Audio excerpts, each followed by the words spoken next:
Жакшы мекеме болсун.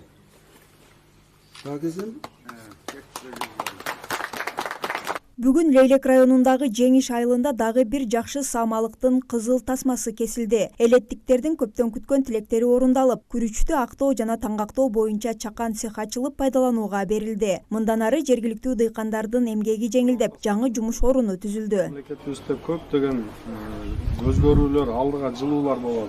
Президентибиздин демилгеси менен бир нече жумуштар жасалып, ошолордун баардыгы бүтүп атат. Биздин айылыбызда эл бардыгы ушул күрүч менен заниматься этебиз да. Ошону эгип тигип ушуну неме кылабыз.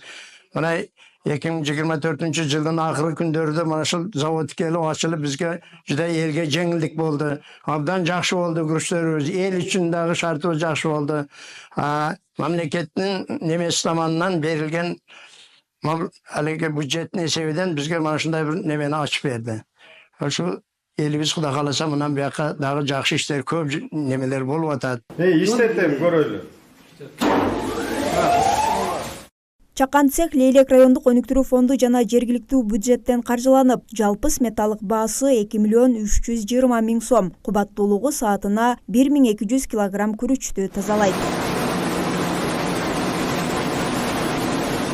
Элдин муктаждыгына жараша өзүңүздөр билесиздер, биздин Ак Суу айыл аймагында элдердин толук бардыгы күрүч эгет.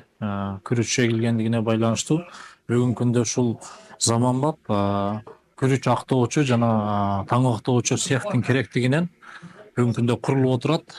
Бул негизинен муну каржылоо жагы Leylek райондук өнүктүрүү фондунан жана айыл өкмөттүн бюджетинен кошулуп туруп бүгүнкү күндө пайдаланууга берилип атат. Бул негизинен биринчиси жумуш орун, экинчиси элдин ошо күрүчүнү сапаттуу, таза кылып чыгаруу жана элге жеткирүү болуп эсептелет. Жеңиш айылынын калкы негизинен күрүч менен алектенгендиктен, күрүчтү актоо жана таңгактоо боюнча чакан цехтин ачылып ишке берилгендиги бул айыл чарба тармагындагы маанилүү кадам болуп саналат. Цех жергиликтүү дыйкандар үчүн өз продукциясын кайра иштетүү жана рынокко даяр түрүндө чыгаруу мүмкүнчүлүгүн камсыз кылуу менен катар, бул демилге айылдын социалдык экономикалык өнүгүүсүнө оң таасирин берет. Шахрихан Мамажусупова, Бакыт Саитов, жаңылыктар. Көбүсүнүн маңызы үчөөнүн маңызы.